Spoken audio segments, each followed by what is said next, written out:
Ikhwani, salam alaikum, j'espère que vous allez bien. Tout d'abord, je tiens à m'excuser, d'accord, de ce retard, parce que je n'ai pas fait de vidéo depuis le mois dernier, tout simplement parce que j'avais une opération, j'ai fait une opération chirurgicale et je viens de me rétablir, hein. Donc je remercie toutes les personnes qui se sont souciées de mon état de santé. Aujourd'hui, je vais bien, donc on va reprendre un peu, d'accord, hein, ce que nous avons, c'est-à-dire commencé en début de 2023. Alors, j'avais promis en 2023, d'accord, c'est-à-dire de faire des vidéos sur le pneumatique industriel. Seulement, vu que pas mal de gens me demandent des exercices sur l'énergie solaire, parce qu'on avait terminé la formation sur l'énergie solaire, et ils demandent des exercices d'application. Donc, ce que je vais faire, je vais lancer les exercices d'application en énergie solaire, d'accord, pour satisfaire la majorité des personnes qui me demandent cela. Et ensuite, nous allons attaquer bien sûr d'autres thèmes comme l'énergie, c'était comme le pneumatique, etc. Donc, on va commencer par un premier exercice qui est très important et je vous demande d'être très attentif, d'accord? Parce que je reçois quand même des questions par rapport c'est-à-dire au thème que nous avons déjà évoqué sur l'énergie solaire. Cela veut dire que pas mal de gens ne font pas attention ou bien qu'ils ne terminent pas la vidéo jusqu'à la fin. Donc je vous demande, si vous êtes en train de regarder une vidéo quelconque, de la terminer jusqu'à la fin et de la revoir si c'est nécessaire. Donc aujourd'hui, nous allons parler du pompage solaire. Nous allons commencer par le pompage solaire. C'est un créneau qui est très important, d'accord? Et les gens, il y a beaucoup d'agriculteurs, beaucoup de gens qui sont intéressés par ce créneau. Donc on va voir le pompage solaire, on va le diviser, c'est-à-dire sous forme d'exercice. On va faire un exercice d'application, d'accord? Et cet exercice d'application, bien sûr, nous allons le partager en plusieurs thèmes. Hein? On va le partager en plusieurs thèmes. Et une fois que vous aurez, c'est-à-dire vu cet exercice d'application sur le pompage solaire, vous allez pouvoir réaliser votre installation vous-même. Du moins, vous allez pouvoir faire votre étude. Et une fois que vous avez, c'est-à-dire le devis, hein, proposé par une société quelconque, vous allez pouvoir c'est-à-dire négocier. D'accord? Donc, sur le pompage solaire, les thèmes que nous allons voir. La première des choses, bien sûr, dans un pompage solaire, il faut déterminer ce qu'on appelle par la hauteur manométrique. La hauteur manométrique. D'accord? C'est la première des choses que vous devez faire. Et cette hauteur manométrique, normalement, qu'est-ce qu'elle caractérise? Elle caractérise, bien sûr, la pression nécessaire de refoulement de la pompe. La pression nécessaire, d'accord, de refoulement pompe. De refoulement pompe. Alors, bien sûr, vous avez un puits. Dans ce puits, il a une certaine hauteur. Et dans ce puits, vous avez une pompe qui est immergée. Alors, bien sûr, cette pompe, elle est située également à un certain niveau. Donc, vous avez votre puits. Je ne vais pas rentrer dans les détails parce que je vous donne juste, c'est-à-dire une information sur la hauteur manométrique. Mais dans les prochaines vidéos, nous allons détailler chaque axe. Donc, vous avez une pompe, d'accord, qui est située à un certain niveau, d'accord, et cette pompe, elle va refouler, d'accord, à une certaine hauteur également. Donc, la distance de là jusqu'au niveau maximum de refoulement, c'est ce qu'on appelle par la HMT. Et cette HMT, plus la pompe, elle est immergée, c'est-à-dire en profondeur importante, plus la HMT, elle est importante, et plus vous avez besoin d'une pression qui est importante. Donc, vous devez, dans un premier lieu, placer votre pompe, d'accord, de telle manière à lui laisser suffisamment, hein, c'est-à-dire un débit d'aspiration assez suffisant, d'accord, mais ne pas la faire descendre jusqu'en bas, d'accord, parce que sinon, vous allez devoir utiliser une pompe avec, c'est-à-dire une puissance qui est importante.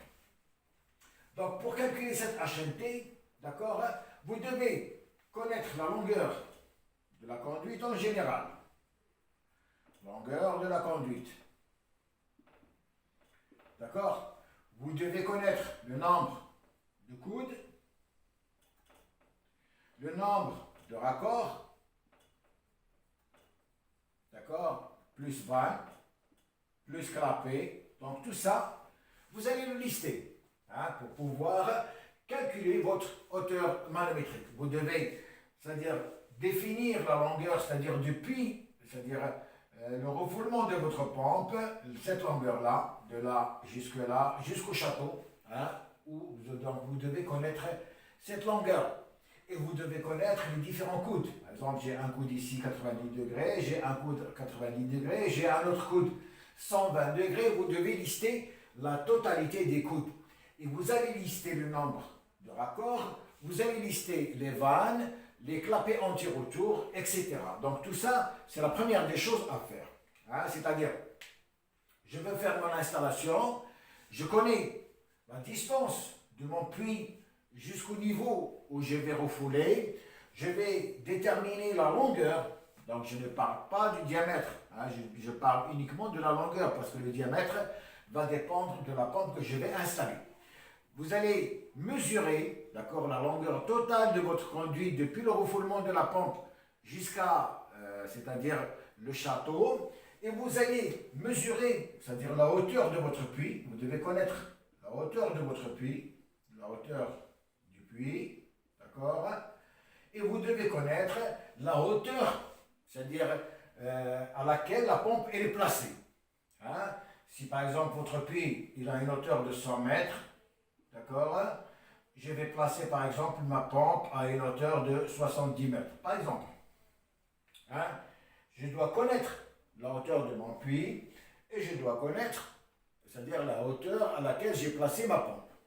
Donc tout ça, ce sont des choses simples que vous allez faire en premier lieu avant de faire le calcul de la hauteur manométrique que nous allons voir lors de la prochaine vidéo. Donc déjà, durant cette vidéo, ce que je vous donne juste, c'est-à-dire les choses que nous allons détailler lors de la prochaine vidéo, et je vous donne les choses, d'accord, sans connaître les calculs ni rien du tout. Vous devez prendre une feuille de papier, vous allez prendre la mesure de votre puits, la hauteur de votre puits, vous allez vous dire, je vais placer ma pompe à une certaine distance, d'accord, de telle manière à lui laisser suffisamment de débit au refoulement, ne pas la placer trop profonde, parce que sinon vous allez devoir utiliser une pompe avec une pression supérieure, et qui dit pression importante dit coût bien sûr important. Je vais lister le nombre de coups, je liste le nombre des raccords, plus les vannes, etc. Donc ça, c'est la première des choses à faire. Ces choses-là, ils vont me permettre bien sûr de calculer la hauteur manométrique. D'accord? Bien, une fois que j'ai listé tout ça, qu'est-ce que je vais faire? Bien sûr, je vais devoir déterminer la pompe en premier lieu. Une fois que j'aurai calculé ma hauteur manométrique, d'accord? Alors la hauteur manométrique, qu'est-ce qu'elle va me faire? Je vais déterminer la hauteur manométrique. Je prends un exemple. Je trouve par exemple 100 mètres. Colonne d'eau. D'accord? Ces 100 mètres colonne d'eau correspondent bien sûr à 10 bars. Puisque chaque 10 colonnes, c'est-à-dire chaque 10 mètres de colonne d'eau, 10 mètres de colonne d'eau correspond à un bar. Nous allons détailler ça la prochaine fois. Alors, une fois que j'aurai déterminé cette hauteur manométrique, la deuxième des choses que je dois faire, c'est-à-dire déterminer le débit dont j'ai besoin. Le débit journalier dont j'ai besoin. Le débit journalier, d'accord, c'est-à-dire en mètres cubes par jour.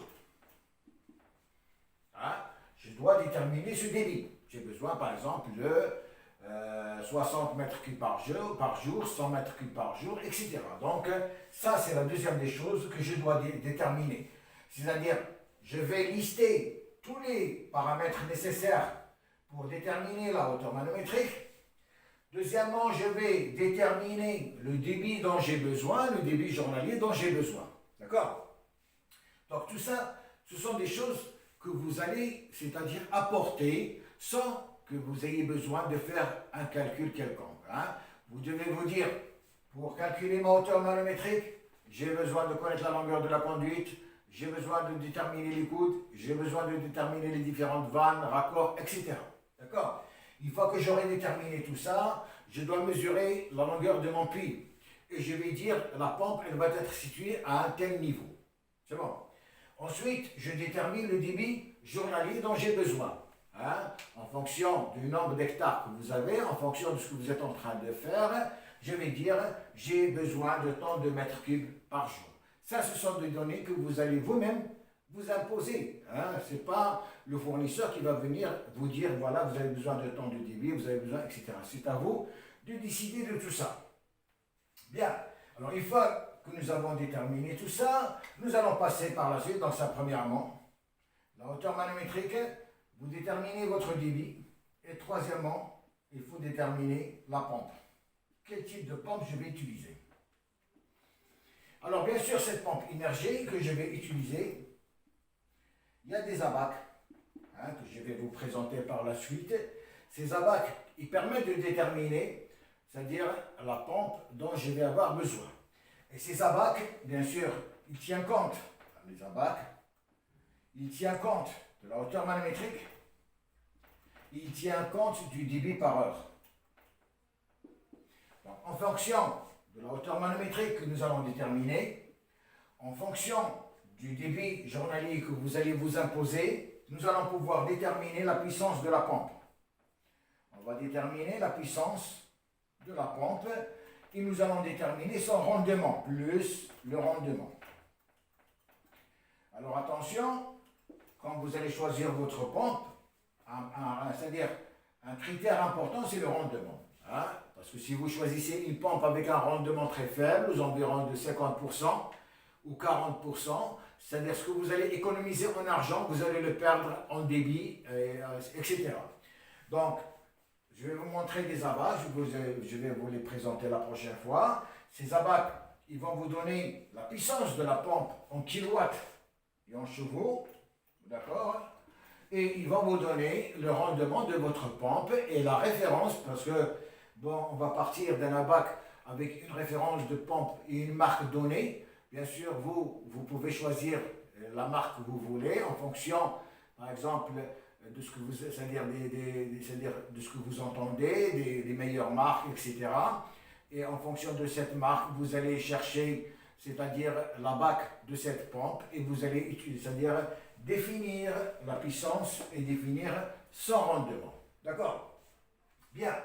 Alors tout ça, c'est la première des choses à faire. Ensuite, alors je vous donne, comme j'ai dit tout à l'heure, juste les grandes lignes, les grands titres. Dans les prochaines vidéos, nous allons détailler tout ça. Hein? Je vous demande d'être très attentif, hein, si vous voulez, d'accord, réussir hein, votre installation une fois pour toutes, bien sûr. Alors, une fois que nous avons déterminé, c'est-à-dire le type de la pompe, je vais m'imposer, c'est-à-dire je vais déterminer le nombre de panneaux solaires dont je vais avoir besoin. Nombre de panneaux solaires. D'accord? Donc je vais choisir un panneau donné, choix d'un panneau donné, choix panneau. Je vais dire par exemple, je vais travailler avec un panneau de 275 watts crête, un panneau de 400 watts crête. Donc c'est à vous de décider du panneau dont vous allez avoir besoin. Et bien sûr, le nombre de panneaux solaires, on va le déterminer. Nous allons, c'est-à-dire déterminer avec les panneaux solaires, nous allons déterminer la puissance du variateur, d'accord, la puissance du variateur. Donc la puissance du variateur, bien sûr, je dois connaître la tension d'utilisation, soit 380 ou 220. Donc je dois connaître cette tension, d'accord, qui est très importante. Je vais me l'imposer, hein. Donc la puissance du variateur en fonction de la tension, et je vais bien sûr le choix du variateur qui va dépendre bien sûr du choix des panneaux, qui va dépendre, d'accord, du choix des panneaux. Quand je dis choix des panneaux, c'est-à-dire le montage série qui va me donner une tension max et le montage parallèle, d'accord, qui va me donner, qui est parallèle, qui va me donner une intensité max. Donc, tout ça, on va le voir en détail lors des prochaines vidéos. Bien. Ensuite, qu'est-ce que nous allons faire? Nous allons faire, c'est-à-dire le calcul, section des câbles. Calcul, section des câbles. Des câbles, donc AC et DC.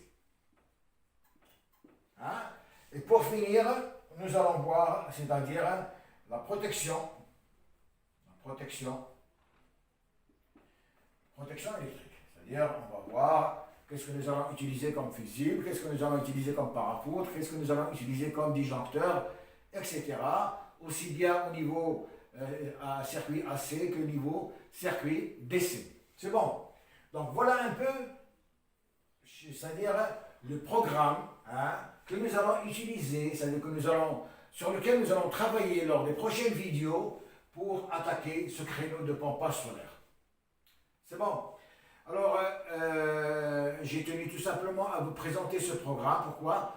Parce que c'est-à-dire ce créneau de pompage solaire va s'étaler peut-être sur 3 ou 4 vidéos. Donc, je vous demande, c'est-à-dire de bien assimiler un peu ce que j'ai à vous dire. Je vous demande c'est-à-dire de revoir les vidéos si toutefois vous n'avez pas compris quelque chose. Je suis sûr qu'une fois que nous aurons terminé ce pompage solaire, vous allez être capable, d'accord, de faire l'étude vous-même et de déterminer votre pompe vous-même. Toute l'installation du pompage solaire, vous allez pouvoir le faire vous-même. D'accord? Voilà. Bien sûr, une fois qu'on aura terminé le pompage solaire, nous allons faire de même pour l'installation off-grid et l'installation on-grid. Donc comme ça, on aura terminé avec les 3 types, d'accord, les 3 créneaux importants sur l'énergie solaire. C'est bon. Alors, il y a une chose qui est importante, d'accord, c'est-à-dire, je tiens, c'est-à-dire, à vous remercier encore une fois pour le soutien moral que vous m'avez apporté. Et je voudrais, c'est-à-dire, que vous vous abonniez au maximum à la chaîne, que vous mettiez, c'est-à-dire, un j'aime, et si vous voulez activer, d'accord, il y a, c'est-à-dire, une autre, comment dirais-je, vous avez ce qu'on appelle par le remerciement, une autre, c'est-à-dire, un autre icône qui a été ajouté, d'accord, en bas des vidéos, qui s'appelle remerciement, je crois, quelque chose comme ça, remercie, quelque chose comme ça. C'est-à-dire toute personne qui veut l'activer, d'accord, et qui souhaite, c'est-à-dire apporter une aide à la chaîne, ça serait bien, d'accord, de votre part. Si vous jugez que la chaîne mérite d'être aidée, je vous demande, d'accord, d'activer, d'accord, ce bouton de remerciement. Donc d'ici là, je vous remercie et à la prochaine, Inch'Allah.